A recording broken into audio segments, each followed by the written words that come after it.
Ya, pertama kami ingin tanya Ibu dulu biar informasi itu clear. Ibu selaku tim pencari fakta sudah ke Disduk Capil. Saya mau tanya Ibu jawab. Yang dirubah itu datanya bapaknya Peggy, Rudi Irawan atau Peggy Setiawan? Biar clear masyarakat Indonesia menanti. Saya memberikan keterangan itu untuk polisi penyidik, bukan untuk Anda.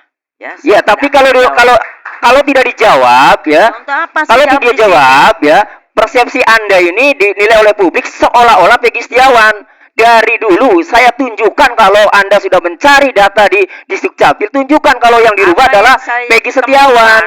Itu biar dianalisa oleh penyidik, bukan saya minta. Berarti Anda nggak bisa membuktikan, udah. Oke. Kedua, sekarang ya, proses penyidikan. Oke, versi Anda apa? Ya. Proses penyidikan nanti sampai di Polda Jawa Barat pada saat konferensi pers, semua identitasnya Peggy Setiawan masih Peggy Setiawan. Dari raport, dari KTP, bahkan BAP terakhir juga kami dapat, ya, masih Peggy Setiawan, tidak ada berganti nama Robi. Baca nggak Ibu BAP-nya Peggy Setiawan? Ya kan bukan saya, lawyernya. Ya sudah. Kenapa mesti hal-hal begitu? Ini masyarakat Indonesia apa ini. Apa yang saya dapati? Baru apa? Mencari fakta, kita apa yang kita temukan itu supaya kita berikan kepada penyidik, bukan dianalisa oleh kalian. Kedua. Dan kemudian tunggu. Ya. Jangan Anda bentak-bentak saya. Oh, nggak bentak. Ini gaya saya ini. Nggak perlu kedua, seperti itu. Kedua, saya juga bisa ya. Sebelum kedua, pertanyaannya. Ya. Pertanyaan yang baik-baik aja. Dan saya itu mencari fakta, faktanya untuk membantu kepolisian dan membantu kasus ini menjadi terang dan benderang. Itu bapaknya Pak Rudi Irawan, bukan Peggy. Untuk menikah lagi dengan Ibu Tuti. Aduh. Bukan Peggy Setiawan, bukan. Itu bapaknya, itu urusan dia rumah tangga itu. Kedua, saya luruskan dulu ya. Ibu Elsa ini tim pencari fakta. Jangan mencari fakta yang menyudutkan kuli bangunan saja. Coba Ibu datang ke para terpidana yang merasa dianiaya pada saat proses hukum, pada saat ditangkap. Ibu catat fakta-faktanya, laporkan ke kepolisian. Kedua, Ibu datangi Liga Akbar yang merasa kesaksiannya, yang mengaku kesaksiannya diarahkan oleh Rudiana. Itu sudah ramai viral. Ibu datang ke sana, kami tunggu. Laporkan juga ke kepolisian. Biar fair, biar adil mencari fakta itu, ya. Ya jangan yang menyudutkan kuli bangunan saja. Jangan yang menyudutkan bapaknya Peggy. Jangan yang menyudutkan orang-orang kecil saja. Ibu harus imbang, harus adil. Ibu penegak hukum juga. Dengar ya. Apa kurang cukup? Kami tunggu Ibu nanti di Cirebon. Ibu bertemu dengan Liga Akbar. Apa kurang cukup? Begitu banyak lawyer yang sudah menyampaikan. Tentunya kita kan Ibu tim mencari fakta. Nah, Anda pencari kan Ibu tim mencari fakta. Katanya independen. Yang adil dong. Cari juga fakta-fakta yang merasa dianiaya, terpidana, yang diarahkan kesaksiannya. 2016 sudah Anda bongkar. Ya, kita harus cari apa jadi masalahnya, karena di publik ini sudah simpang siur ceritanya, sehingga kami semua advokat bersepakat untuk mencari sisi yang lain. Karena apa? Kami ya, dari itu Anda namanya bukan tim mencari fakta. Tim mencari fakta Anda nanti. Bicara. Anda silakan bicara apapun, karena kita independen. Oke, ya siap independen. Nanti kami tunggu ya di Cirebon. Ibu nanti temui Liga Akbar. Hasilnya sampaikan ke Bareskrim atau kepolisian. Ya. Balaukan masalah ini supaya bisa penyidik itu bekerja dengan baik. Kalau Anda punya masukan, beri masukan kepada penyidik. Ya Ibu kan mengklaim tim mencari fakta. Udah jelas kalau kami mau membela Peggy Setiawan. Nah, yang udah itu kan udah masuk dari 2016, sudah ada berita-beritanya. Kenapa harus saya lagi? Pak Karni, kemudian saya luruskan mengenai kronologis ya. Ada dua yang mau saya sampaikan. Pertama terkait Peggy Setiawan ditangkap. Jadi Peggy Setiawan ditangkap itu pada tanggal 21 Mei 2024 di Bandung, di Kopo. Kemudian 21 Mei 2024 ya, di Kopo di Bandung. Nah, kemudian setelah ditangkap, ya, tidak lama, ya, 21 Mei, tidak lama ditetapkan tersangka. Ya, nanti itu urusan Prapit lah nanti ya. Nah, lalu keluarganya Peggy dan majikannya ibunya Peggy bernama Ibu Sugianti Iriani, ya, komunikasi dengan saya melalui rekan saya Pak Jayani, minta dibantu sama saya. Nah, saya pikir masa saya membela pembunuh? Enggak, saya bilang. Nanti bagaimana masyarakat netizen itu luar biasa udah kan. Nah, enggak bang, Peggy Setiawan itu bukan pelaku dan bukan DPO. Peggy Setiawan ini anaknya pembantu saya. Dan pada saat terjadi pembunuhan, Peggy Setiawan berada di Bandung. Kerja di rumahnya Pak Agus alias Ko Aceng. Masa saya bilang, bener, ada saksinya? Ada. Siapa saksinya? Banyak. Bang Todi kemari aja. Ya sudah, saya ke sana. Saya belum terima tuh Pak. Kuasanya Peggy diminta oleh keluarga, saya belum terima. Setelah ketemu dengan ibunya Peggy, Ibu Kartini, didampingi Ibu Yanti, kuasanya, didampingi Pak Adnan, kuasanya, saya belum menjadi kuasa. Saya lebih memilih untuk mewawancarai mereka. Setelah saya wawancarai live di channel YouTube saya, Pengacara Tony, lalu muncullah nama-nama saksi di mana pada saat kejadian berada di Bandung. Pertama saksi Bondol atau Suarsono atau Bondol, kedua Robi adiknya, ketiga Ibnu pamannya Peggy, keempat Agus Ko Aceng pemilik rumah, pemilik proyek, keempat Rudi Irawan bapaknya, ya, kemudian Yadi, kemudian Suparman. Dari situ saya telusuri satu-satu dan benar ternyata mereka dengan keterangan polosnya bahwa Peggy Setiawan itu berada di Bandung pada saat kejadian. Dari mana menyimpulkan itu? Pada tanggal 27 Agustus 2016, Bondol itu pulang, Pak Karni, dari tempat kerjaan proyeknya itu, ya, malam jam 8 ke Cirebon. Diantar oleh yang namanya Peggy Setiawan, oleh Ibnu, oleh Robi adiknya Peggy, Robi Setiawan, diantar sampai ke jalan raya menuju angkot. Setelah dapat angkot, ya, 3 orang itu, Peggy Setiawan, Ibnu dan Robi adiknya balik lagi ke Bedeng.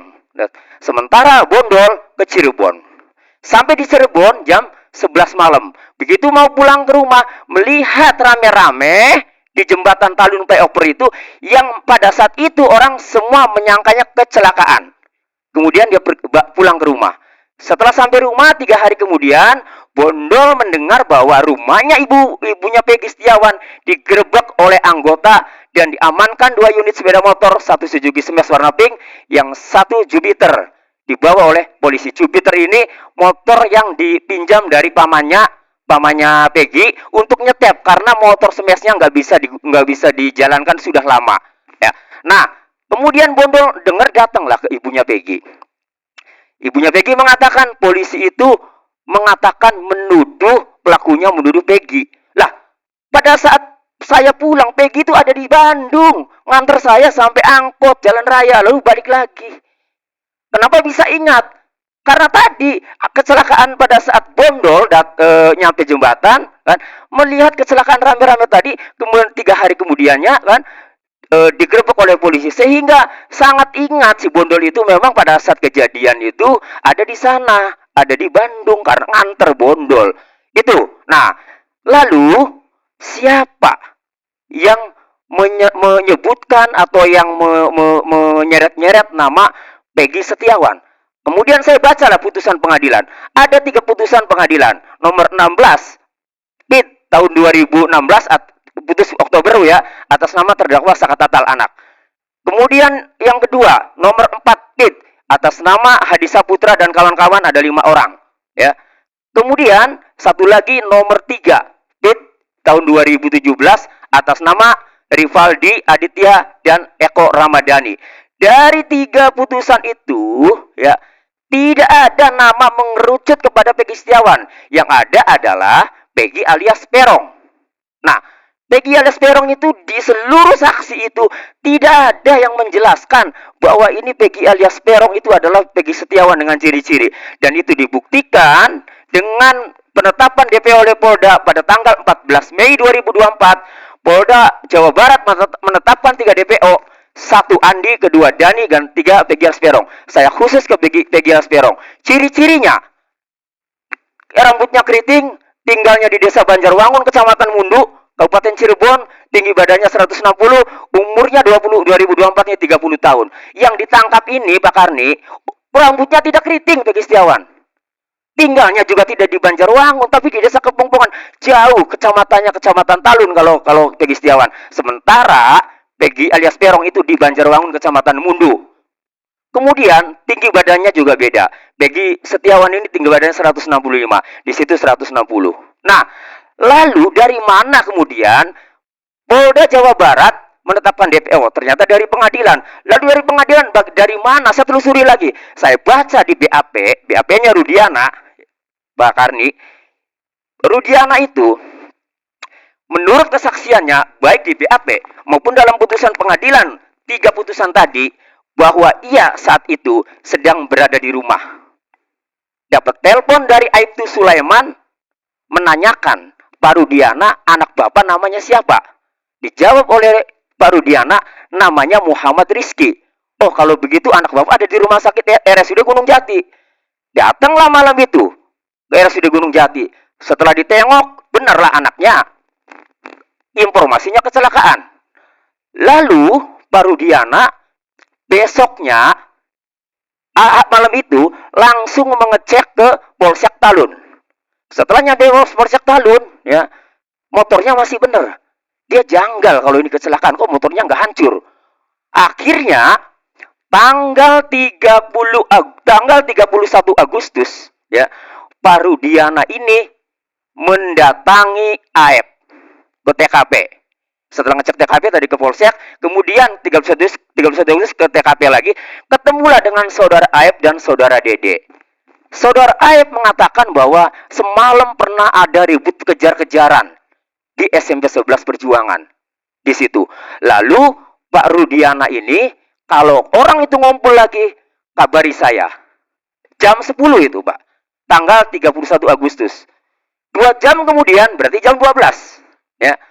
Diteleponlah si Rudiana oleh Aib, memberitahu bahwa anak yang suka ribut-ribut motor-motoran yang semalam itu sedang pada ngumpul. Datanglah jam 12 itu, kemudian diamankanlah semuanya oleh Rudiana. Dan diinterogasi oleh Rudiana, ada dalam putusan pengadilan. Langsung diinterogasi sampai kemudian muncul 11 pelaku oleh Rudiana. Ada di BAP-nya, ada nih. Ya, di BAP halaman 5. Apakah saudara tahu identitas para pelaku yang berjumlah kurang lebih 11 orang tersebut? Jika ia coba sebutkan, disebutkan 1 Eko Ramadhani, kemudian 2 Supriyanto, 3 Hadi Saputra, 4 Eka alias Tiwul, 5 Sudirman, 6 Andika, 7 Andi, 8 Dani, 9 Peggy alias Perong, 10 Jaya alias Kliwon, 11 Sakatatal. Diperiksa pada jam, Pak, jawaban siapa itu? jawaban Rudiana. Diperiksa duluan. Ya. Ini lapor 18.30. Tadi dia jam 12 sampai jam 18.30 ada waktu yang cukup dia untuk menginterogasi para yang sekarang jadi terpidana itu. Jam 18.30 diperiksa. Di Jadi sini nama-nama itu keluar nama-nama. Saya tidak tahu nama-nama ini dari mana. Itu dari siapa? Dari Tidak tahu dari mana. bukan. Itu hasil pemeriksaan siapa? Rudiana. Oh, jadi nama itu keluar dari Mulut Rudiana. Tidak dari yang lain. Kemudian baru ya jam 20 lewat 20 baru meriksa tersangka pertama, yaitu Eko Ramadhani, dan seterusnya. Apalagi Sudirman itu diperiksa 1 September. Jadi Rudiana sebagai korban yang diperiksa pertama kali sebagai pelapor sudah memunculkan 11 pelaku, padahal dia berada di rumah. Tahunya juga dari Aibtu dari teman anggotanya itu kan. Kemudian dia menangkap dari informasi Aib. Pertanyaannya, Aibnya memang tahu kah? Ada di lokasi kah? Jangan-jangan Aib ini ada di lokasi. Buktikan saja nanti. Jangan-jangan Aib ini terlibat. Lihat saja nanti. Kan? Kalau ini semua keungkap. Makanya kalau kemudian Kadiphumas Polri mengumumkan bahwa hasil pemeriksaan Propam dan Irwasum Pak Rudiana tidak ada pelanggaran, Di sini sudah diakui sampai memunculkan 11 pelaku, sementara dia tidak tahu peristiwa kejadiannya, tidak melihat sendiri, tidak mengalami sendiri, tidak mendengar sendiri. Sebagaimana kriteria saksi. Dari mana? Disinilah ya kami melihat ini amburadul, Pak. Yang menanyakan polisinya namanya Imanuddin SH, pangkat Ibda NRP 780402770. Cirebon apa Polda itu? Penyidik pada kantor tersebut di atas, di sini Polres Kota Cirebon, Cirebon Kota. Yang kedua adalah Kasdin SH, pangkat Bribka, ya NRP 8412055. Lah, jadi Ibu Elsa baca enggak kayak gini bahwa yang memunculkan 11 pelaku itu adalah Pak Rudiana. Di mana Pak Rudiana tidak mengetahui peristiwa pembunuhan terjadi. Hanya berdasarkan dari keterangan Aep. Kalau yang bagus, seorang anggota polisi, Pak Karni, di dalam putusan pengadilan ada 6 handphone yang disita. Dan saya sudah konfirmasi sama keluarganya Pina, kakaknya Pina, ada handphone Samsung warna putih. Dan ada dalam putusan mengadili barang bukti berupa ini. Ada. Kenapa Pak Rudiana dalam jangka waktu dari jam 12 sampai jam 18.30, kenapa handphone anaknya tidak diperiksa? Mencoba menggali motivasi, siapa nih pelakunya? Apa nih motifnya? Kenapa nggak dibuka handphonenya? Handphonenya anaknya nggak dibuka, nggak ditelusuri, ada Instagram, ada Facebook. Handphone Pina juga nggak dibuka, nggak ditelusuri, ada Instagram, ada di Facebook. Lebih parah lagi, saksi dari kepolisian bernama Gugun Gumilar mengaku sudah mendapatkan CCTV di lokasi kejadian, tapi dalam kesaksiannya belum dibuka. Makanya Bapak Kapolri, ya, di kesempatan Peggy Setiawan ini, tolong dibuka semua. Biar jelas. Itu DPR-nya udah didapatkan atau didapatkan dilihat, oh itu ada CCTV? Sudah didapatkan. Maksud didapatkan itu diambil DPR-nya atau didapatkan tuh ditemui maksudnya? Apa arti didapatkan itu? Keterangan saksi Pak Gugum Gumilar ini ya sudah mengecek di CCTV yang berada, bahwa saksi sudah mengecek CCTV yang ada di lokasi kejadian. Namun CCTV belum dibuka. Oh, berarti udah diambil. Udah diambil. Bayangkan untuk menghukum orang sampai seumur hidup, main-main belum dibuka. Padahal itulah yang dimaksud oleh Bapak Kapolri, metode scientific, pendekatan scientific crime investigation. Ya, Pak Susno. Di antaranya itu. Kemudian, di dalam putusan juga tidak ada yang namanya sidik jari. Ya, apakah balok itu dipegang oleh siapa? Oleh Rivaldi kah? Tidak ada sidik jari. DNA apalagi satu sperma, dihukum semua 7 orang memperkosa. Hebat kan? Makanya inilah 2 hal. Pertama, kami menyikapi Peggy Setiawan ini dari mana, ya? Dan itu bukan Peggy alias Peron klien kami. DPO-nya adalah Peggy alias Peron. Nah, yang memunculkan DPO juga karena 11 pelaku dimunculkan oleh Rudiana, yang memunculkan Peggy DPO adalah Rudiana dengan alamatnya tadi Banjarwangun. Banjarwangun, Kecamatan Mundu, Desa Banjarwangun, Kecamatan Mundu. Namanya Peggy Perong. Namanya Peggy alias Perong. Bukan Peggy Setiawan. Bukan. Jadi 3-tiganya yang memunculkan itu dari Rudi, dari BAP. Jadi, ya. Ya udah, Oke, tiga. Oke ya. Jadi Peggy yang persoalan nama salah, dengan yang ini beda, alamat beda, ciri-cirinya beda. ya, makanya pada saat Rudiana di BAP sampai memunculkan 3 DPO, alamatnya semua di Desa Banjarwangun, Kecamatan Mundu, Kabupaten Cirebon. Pertanyaannya, muncul dari mana dia?